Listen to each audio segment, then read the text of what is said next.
The overall goal of this protocol is to isolate neurons, macrophages, and microglia from larval zebrafish brains and to extract high-quality RNA to perform downstream analysis such as qPCR and transcriptomics.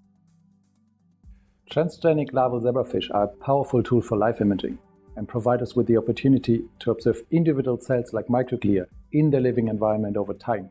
However, to gain a detailed understanding of their functions, we need to understand their gene expression profile.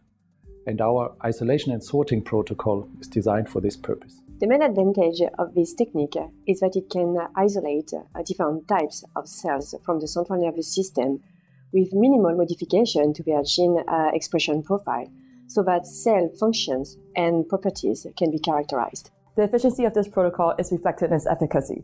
With this protocol, sufficient amounts of RNA can be produced within short periods of time for various downstream applications.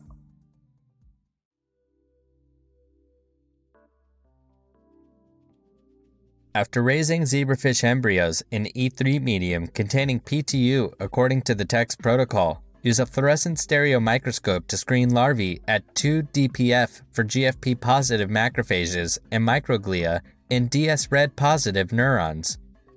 To homogenize the embryos, add 1.5 milliliters of 15 millimolar tricaine per 50 milliliters of medium to 50 larvae to prepare anesthesia.